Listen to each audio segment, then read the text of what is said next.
யார் மனசும் புண்படும்படி நான் பேச மாட்டேன்னு ஒரு தீர்மானம் உங்களுக்கு எடுக்கணும். இது ரொம்ப ரொம்ப முக்கியமான விஷயம்.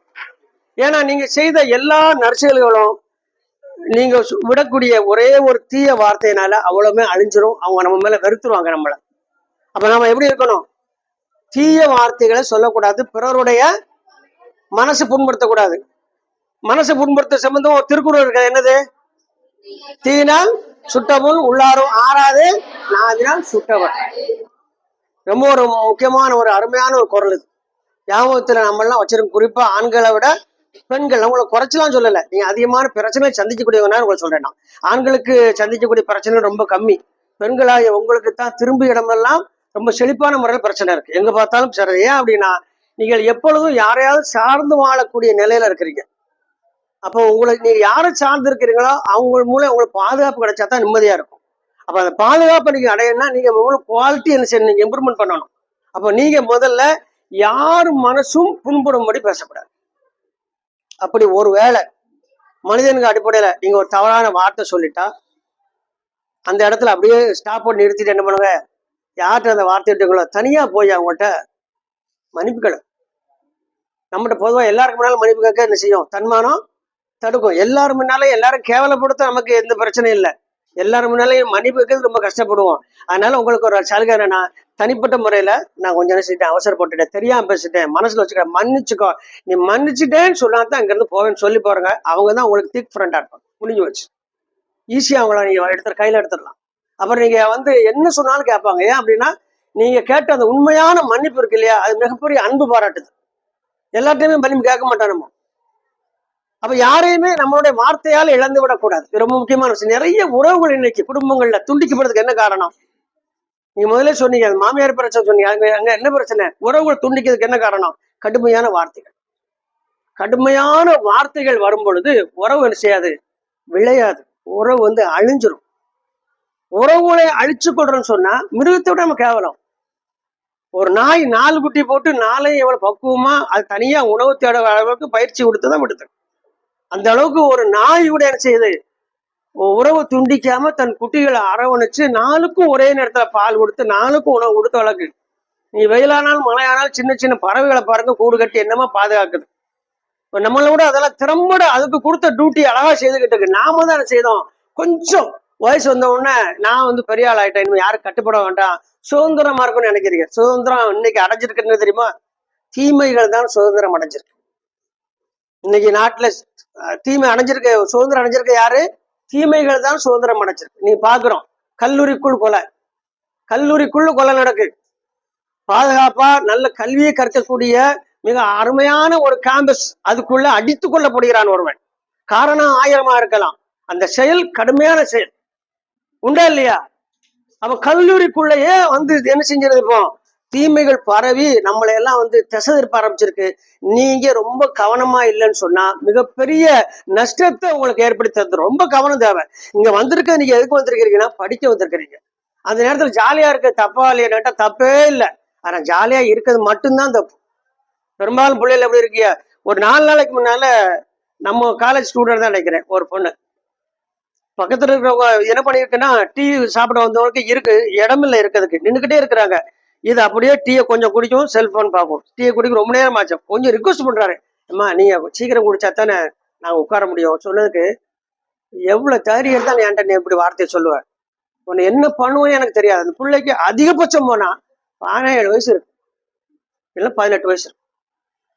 அது சொல்லுது, உன்னை என்ன பண்ணுவேன்னு தெரியுமா அப்படின்னு செய்து சவால் விடுது. அப்போ அந்த பொண்ணு இப்ப நம்ம கவனிக்க வேண்டியது, அந்த பொண்ணினுடைய கேரக்டர் எந்த மாதிரி சூழ்நிலையில அது உருவாயிருக்கு. இது உண்மையில வருந்தத்தக்க விஷயமா இல்லையா? சார் இந்த வரும் செஞ்சுட்டேன் சார் அப்படின்ட்டு மேல முடிஞ்சு வச்சு அதை சொல்றதுக்கு மேல அந்த ஆள் ரொம்ப வயசுக்கு கொண்டு வருவாரு. அவரை கடுமையான முறையில எச்சரிக்கை, விரல் நீட்டு சொல்லுது, உன்னை என்ன பண்ணுவேன்னு தெரியாது எச்சரிக்குதுன்னு சொன்னா, அப்ப நீங்க இந்த இடத்துல என்ன நினைக்கணும்னா, இவ்வளவு ஒரு கற்காலத்தில் உள்ள மனிதனை விட மோசமான, இப்ப எப்படின்னா தற்காலத்தில் இருப்பவன் சொல்றதை விட கற்காலத்தில் இப்ப மனுஷன் அதிகமா இருக்கிறான். அவன் கற்காலத்தில் இருந்த கல்லையும் மண்ணையும் வீடுகளை அமைச்சுக்கிட்டு இலைகளையும் கொலைகளையும் ஆடைகளை அமைச்சிருந்த கூட தன் இனத்தை அழிக்கல. ஆனா இன்னைக்கு எப்படி நடக்கு? மிருகங்கள் அடிச்சு மனிதர்கள் சாவுறாங்களா? அதிகமா மனிதனால் அழிக்கப்படுகிறானா? எங்கேயாவது பார்த்திருக்கீங்களா? 4 மாடு சேர்ந்து பிளான் பண்ணி ஒரிஜினல் ஒரு மாடு வரும்போது முட்டி கொன்னதை கேள்விப்பட்டிருக்கீங்களா? அதிகபட்சம் நாய் குறைக்கும், கடிக்காது. அடுத்த நாய் ஏரியா தாண்டி வந்தா குறைச்சு விரட்டிட்டு விட்டுரும். போயிடுச்சுன்னா விட்டுரும். அதுக்கு கூட என்ன அடிப்படையில ஒரு டீசன்சி இருக்கு. சரி, நம்ம ஏரியா விட்டு போயிடுச்சு, நம்ம குலைக்க வேண்டாம் நிறுத்திக்கும். ஆனால் மனிதரை பாருங்க, இன்னைக்கு நேத்து ஒரு தற்கொலை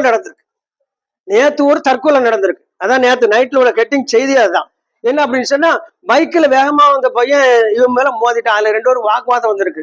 நீ வந்து ஏன் ஒரு வேகமா வந்து கண்டிச்சதுக்கு அவன் போய் 10-20 பேரை கூப்பிட்டு வந்து இவனை நீ நாளைக்குள்ள உன்னை பினிஷ் பண்ணிடுவோம் சொல்லி அவனை கொலை மிரட்டல் விட்டுருக்கான்.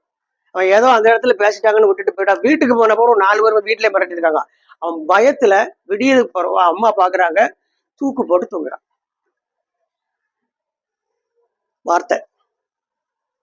வார்த்தை கொலையும் செய்யும். நான் மிரட்டதை பார்த்துட்டு அவன் பயந்து மாதிரி செஞ்சான், செத்துட்டான். அம்மா சொல்லுது, தற்கொலை செய்யக்கூடிய அளவுக்கு மிரட்டுறாங்கன்னா இவங்க எல்லாம் மனுஷங்க தானு கேட்கறது. நம்ம நீங்களும் பதில் சொல்லணும், நானும் பதில் சொல்லணும். அந்த சமயத்தில் நம்ம இருக்கிறோம். நமக்கு தார்மீக குற்றவாளிகள், தார்மீக பொறுப்பேற்கணும். அப்ப நம்ம அவங்க குற்றத்தை நேரடியாக பொறுப்பேற்க முடியலாம்னு ஒண்ணு செய்யலாம். அந்த குற்றத்தை பண்ணுவர்களில் நான் இல்லை என்ற முடிவுக்கு நீங்க முதல்ல வரணும். 1.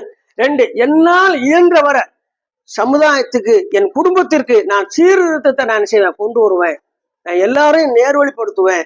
எல்லாரையும் அமைதியாக இருப்பதற்காக, அன்பா இருப்பதற்காக நான் முழு முயற்சி செய்வேன்னு சொல்லி ஒவ்வொருத்தரும் நீங்க என்ன செய்ய உங்களுக்குள்ள முடிவு எடுத்துக்கொள்ளணும். அப்படி இல்லை அப்படின்னு சொன்னா நீங்க அடிப்படையா சில பிரின்சிபல் வச்சுக்கோங்க, அதை ஃபாலோ பண்ணுங்க. எல்லா சூழ்நிலையும் ஃபாலோ பண்ணுங்க. ஆனா இவ்வளவு நேரம் சொன்னது எல்லாமே அதில் அடங்கும். உங்களால யாருக்கும் எந்த பிரச்சனை எந்த சூழ்நிலையும் வரவே கூடாது. இதுல ரொம்ப உறுதியா இருங்க. எந்த சூழ்நிலையிலையும் யாருக்கும் எந்த பிரச்சனையும் வரவே கூடாது. அதுல நீங்க உறுதியா இருந்துட்டீங்கன்னு சொன்னா, எப்பெல்லாம் நம்ம எமோஷன் ஆகும்போது தான் தவறான வார்த்தை வருவோம். எமோஷன் ஆகும்போது நமக்குன்னு ஒரு பிரின்சிபல் வந்துச்சு, எப்படி முடிவாயிருவோம், நான் இந்த தப்பை பண்ண மாட்டேங்கிற முடிவுக்கு நீங்க வந்துடணும். அந்த இடத்துல அமைதியாயிடணும். கொஞ்சம் அமைதியா இருந்து பாருங்க, மிகப்பெரிய ரிசல்ட். நான் அதுக்குதான் குடும்பத்தில் உள்ள சண்டைகளை பூரா அடிக்கடி சொல்லி காட்டுறேன். அதைத்தான் அடிக்கடி சந்திப்போம். அதிகமா பேசுறாங்க வீடு குடும்பத்துல. தாயே ரொம்ப நம்மளை பேசிட்டாங்க, ஒரு நம்ம தவறு பண்ணிட்டோம். அந்த நேரத்துல தாய்க்கு விளக்கம் கொடுக்கறத விட அமைதியா இருந்துட்டு ஒரு 1/2 hour கழிச்சுட்டு அம்மாட்ட போய் என்ன நடந்துன்னு உண்மையை சொல்லி, அம்மா மனசு புண்படாம பேசி, நீ என்ன தப்பா நினைக்காதம்மா, நானே எதுவும் சொல்லியிருந்தேன், என்ன மன்னிச்சுக்க சொல்லி அம்மாட்ட என்ன செய்வோம், கொஞ்சம் ஒரு 1/2 hour போய் உட்காந்து பேசுறீங்கன்னா, இப்படி ஒரு பிள்ளைய பத்துக்கு நான் என்ன புண்ணியம் செய்யிருப்பேன்னு நினைப்பான். நீ நிறைய பிள்ளைகள்லாம் பாத்தீங்கன்னா ரொம்ப கேவலமா யாரை தெரியுமா இன்னைக்கு, அம்மாவை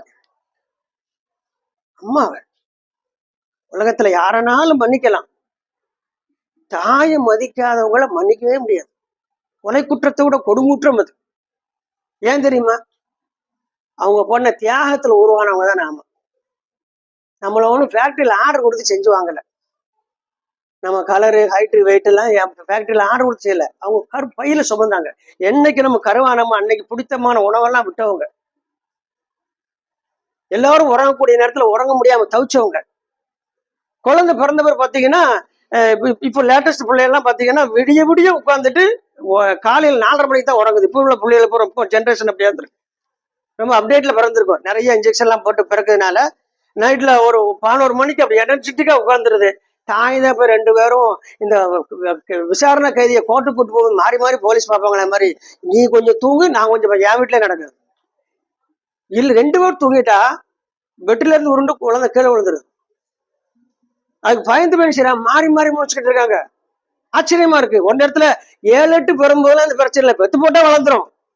இப்ப அவங்க வளரும்னு நம்ம தெரிஞ்சிடணும். பிள்ளைகள் அவ்வளவு அப்டேட்டா இருக்கு. இப்பவுமே 8 மாசமான குழந்தை தன் உணவை தேர்ந்தெடுக்க, எது எனக்கு வேணும் எது வேண்டாம்னு சொல்லுது. பல்லே முளைக்கல, தெளிவா இருக்கு. பிடிக்கலன்னா வாயை திறக்க மாட்டேங்குது. அவ்வளவு ஒரு அட்வான்ஸா போய்கிட்டு இருக்கு உலகம்.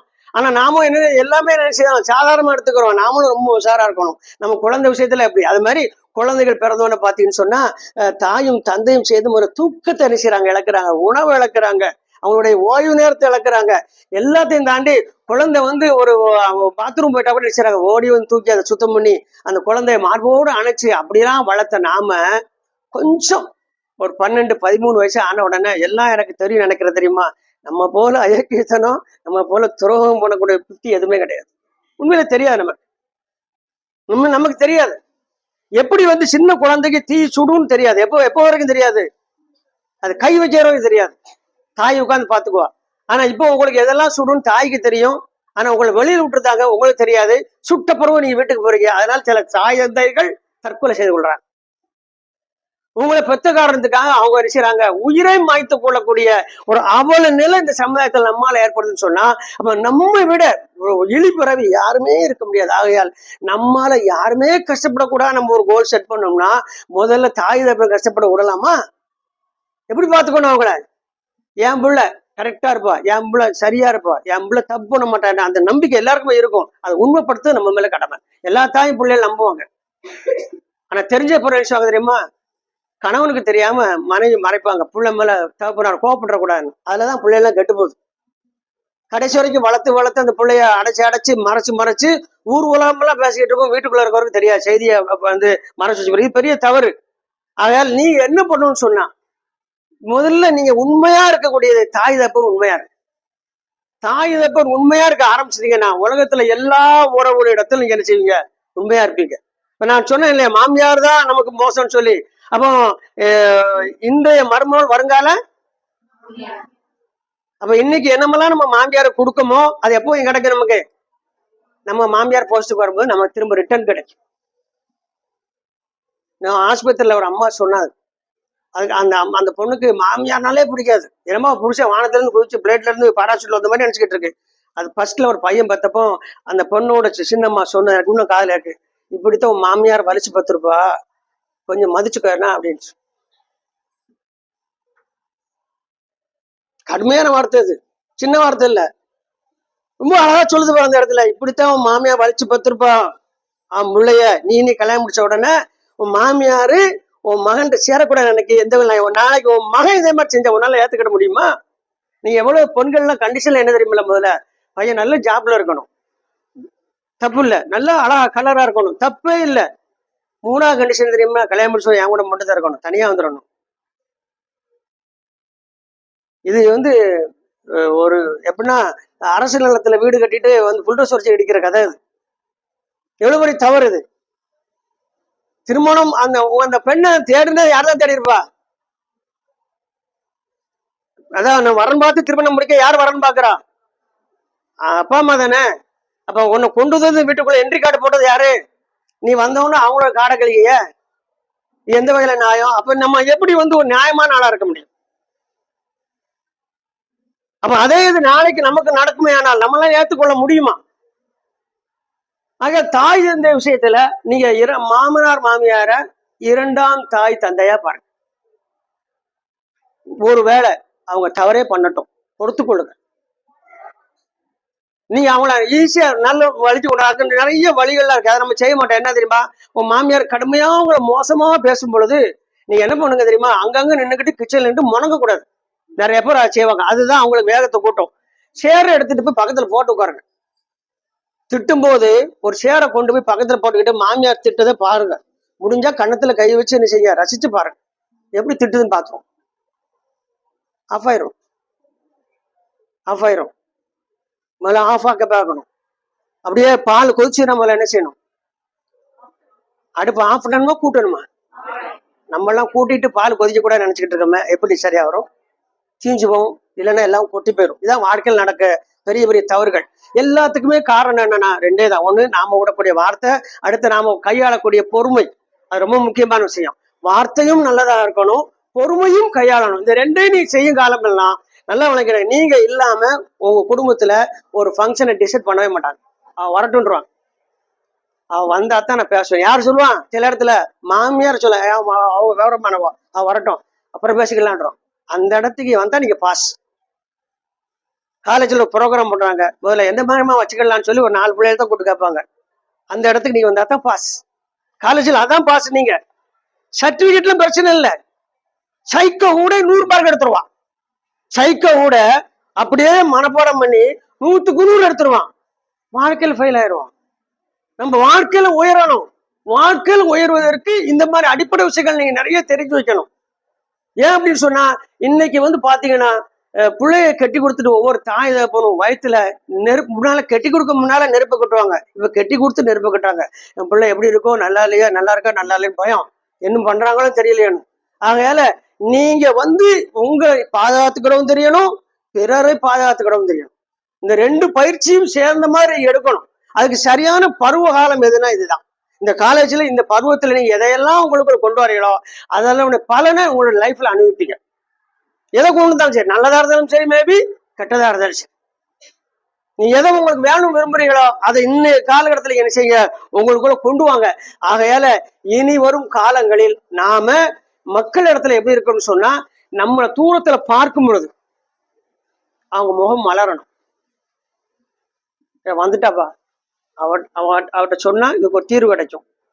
சில பேர் பேசிக்கிட்டே இருப்பாங்க கலகலன்னு, சில பேர் பார்த்து நினைச்சுவாங்க அப்படியே முகம் மாறிடும். இந்த நேரத்துல சனி எங்க இருக்கு வருதுன்னு. ஏன்னா வந்தாலும் பிரச்சனை தான். அவங்களுக்கு இன்னொரு பேரு என்னவா இருக்கட்டும், பச்சை பேர் ஒண்ணு, ஆனா மொத்த பேரு அவங்களுக்கு பிரச்சனை. அவன் வந்தாலும் பிரச்சனையா இருக்கும். அவனை பார்த்து முகம் மாறுவாங்க. இப்ப நாம எப்படி அழ இருக்கோம்னு சொன்னா, நம்ம பார்த்த உடனே முகம் மலரணும். நமக்கு ஒரு சங்கடம் வந்தா 2 சொட்டு கண்ணீர் வடிப்பதற்கு சில கண்களை நம்ம உருவாக்கி வைக்கணும். இதுதான் வாழ்க்கையில வெற்றி. நீங்க கோடி வச்சிருந்தாலும் சரி, சந்தோஷம் இல்லாம தூக்கம் இல்லாம பெட்டில் நெளிஞ்சு படுத்து நீங்க ₹1,00,000 செலவழிச்சு நீங்க வந்து ஏசி வச்சு பெட்டெல்லாம் வாங்கி போட்டு தூக்கம் இல்லைன்னு சொன்னா அது ஒரு லைஃபா? அசிங்கமா இல்ல? ஆனா எல்லாரும் என்ன செய்யறோம், வெளி உலகத்தை காட்டுறதுக்கு எல்லாத்தையும் வச்சிருந்தோம். பெரிய வீடு, பெரிய பங்களா, பெரிய பாத்ரூமுங்கள், வாஷிங் மிஷின், எல்லாம் வசதி இருக்கு. ஆனா வாழ தெரியலையே. வாழ தெரியாம இருந்த வசதிகள் எல்லாம் ஒண்ணுமே. வெளியில பாருங்க, எட்டி பாருங்க, அடிக்கிற குளிர்ல அழகா நாயிடம் தூங்கிட்டு இருக்கும். வீட்டு வாசல், எல்லாரும் வீட்டு வாசல் நடக்குது, நிம்மதியா தூங்கும். நம்மளோட லேட்டா படுக்கும். ஏன் தெரியுமா? அது 12 மணி வரைக்கும் நம்ம கொடுக்காத டியூட்டியை பார்க்கும். வெளியாளத்துல உள்ளவரான் பார்க்கும். ஒவ்வொரு நாயும் தெருவில் கிடக்கும். அது யார் வீட்டுக்கு சொந்தம் இல்லை, எல்லாருக்கும் சொந்தமான நாயா இருக்கும். 12 மணி 12:30 மணி வரைக்கும் படுத்து கிடக்கும். புதுசா ஒரு செருப்பு சத்தம் வந்ததுன்னா நாய் எழுச்சிடும். எவ்வளவு ஒரு நன்றி உள்ள பிராணி.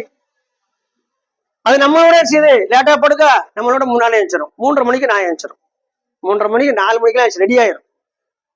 நம்ம அதுலயும் நமக்கு எப்ப படுக்கணும் எப்ப தெரியுது. நீங்க பாத்தீங்கன்னா சமீப காலத்துல என்ன செய்ய, செல்போன் பயன்படுத்திக்க மாட்டாங்கல்ல. செல்போன் மட்டுமே பயன்படுத்தாதீங்க. செல்போனுடைய வாழ்க்கை உங்களை அழிச்சுக்கிட்டு இருக்கு. இன்னைக்கு ஒரு நேரத்துல கேடான மோசமான விஷயங்கள் எல்லாம் தேடி போகணும். நான் உங்க வயசுல இருக்கும் போதெல்லாம் ஆபாசங்களை தேடி போகணும். இப்ப எல்லாரும் டோர் டெலிவரியில என்ன செய்யறாங்க. இப்போ ஆபாசங்களும் அருவறுப்புகளும் டெலிவரி பண்ணிக்கிட்டு இருக்கான். நீங்க ஜஸ்ட் நீங்க நெட்டு மட்டும் போடுங்க, மத்த நான் பாத்துக்கிறேன். உங்களை எப்படி வந்து சீலடிக்க பாருங்க, சூப்பரா போடணும்னு சொல்லி செய்யறது உலகமே காத்துக்கிட்டு இருக்கு. அப்போ அந்த எதிரிகள்கிட்ட நாம எவ்வளவு ஜாக்கிரதையா இருக்கணும். அவன் நண்பர்களா நம்ம எடுத்துக்கிட்டு இருக்கோம். இன்னைக்கு இப்ப செல்போனை நண்பர்களா எடுத்துக்கிட்டு இருக்கிறோம். நான் செல்போனை கத்தி மாதிரி நறுக்கிறதுக்கு மட்டும்தான் பயன்படுத்தணும், காய அறுக்கிறதுக்கு பயன்படுத்தக்கூடாது. செல்போன் அவ்வளவு பெரிய பிரச்சனையா இருக்கு இன்னைக்கு. ஆனா செல்போனை வேண்டாம்னு சொல்ல முடியாது. அப்படி ஒரு சூழ்நிலை வாழ்ந்துகிட்டு இருக்கிறோம். எல்லாருக்கும் செல்போன் தேவைப்படுது. 2 வயசு பையனுக்கு டம்மி போனு கொடுத்தாச்சுன்னா வாங்க மாட்டேன், தூரத்துக்கு வீசுதான். அவன் தெரியுது டம்மி போனுன்னு. 10 மாசம் பையன் செல்போனை ஆன் பண்ணி கொடுத்தா அடுத்த பேர் செய்தான் தெரியுமா, செல்ல அப்படி தள்ளி பார்க்கான், எப்படி மூவ் ஆகுதுன்னு. 10 மாசம் செல்போனை பண்றான். இதுதான் உலகம், இப்படித்தான் போய்கிட்டு இருக்கு. இது அறிவு வளர்ச்சி, அப்படி வச்சுக்கிட்டுங்க. ஆனா பயன்படுத்துவதற்கு நமக்கு என்ன வேணும்? முதல்ல பக்குவம் வேணும், அறிவுத்திறன் வேணும், அந்த பாதுகாப்பு உணர்வு வேணும். ஆகையால முதல்ல மொத்தத்துல எல்லாத்தையும் கூட்டி 2 சொல்லுவேன். முதல்ல நம்மால யாருக்கும் எந்த பிரச்சனை வரக்கூடாது. அதற்கு முன்னால நமக்கும் பிரச்சனை வந்துடக்கூடாது. ஆகையால் நாம சொல்லக்கூடிய வார்த்தைகளை கவனிங்க, பொறுமையை கை கொள்ளுங்க, நன்றி பாராட்டுங்க, பிறருக்கு முன்னுரிமை கொடுங்க, எல்லோரையும் நேசிக்க கத்து கொடுங்க. உங்களுக்கு பிடிக்கவே இல்லையே ஒரு ஆளை ரொம்ப கழிக்க வேண்டாம், ஹாய் அப்படிதான் நிறுத்திக்கிடுங்க. பிடிக்கலன்னா உங்களை நம்ம சில பேர் பிடிக்காது, எல்லாரையும் ரொம்ப பிடிக்காது. சில ஆட்கள் அப்படித்தான் இருப்பாங்க. அவங்களையும் என்ன செய்யக்கூடாது, பிடிக்கலாம் காட்டாம ஹாய்னு ஒரு கையை காட்டுங்க, நிறுத்திக்கிடுங்க. அவங்களுக்கு தெரியும் நம்மகிட்ட லிமிட்டா பழகுறான்னு. அப்ப ஏன் அப்படிங்கிற அவங்க நினைச்சாங்கன்னா நம்மோட சேர்றதுக்கான முயற்சிகள் அவங்க எடுப்பாங்க. அவங்க இறுதியாக ஒரு விஷயத்த சொல்லி நான் செய்யறேன், நிறைவு செய்யறேன். டைம் வந்து போய்கிட்டே இருக்கு. என்ன அப்படின்னா,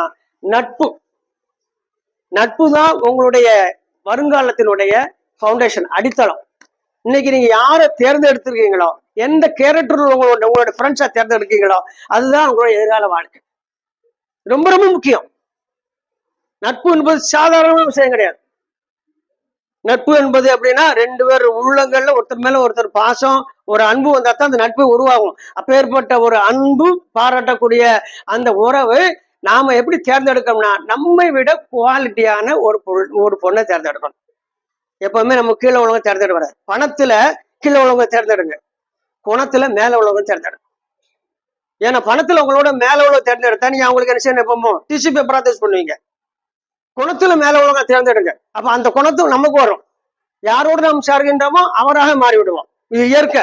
அப்ப குணத்துல நல்ல பெண்களை, நல்ல கேரக்டர் உள்ள பெண்களை தேர்ந்தெடுங்க. நீங்க வசதி அப்படி எடுத்துக்கிட்டா நம்மளோட கஷ்டப்பட பிள்ளைய பாருங்க.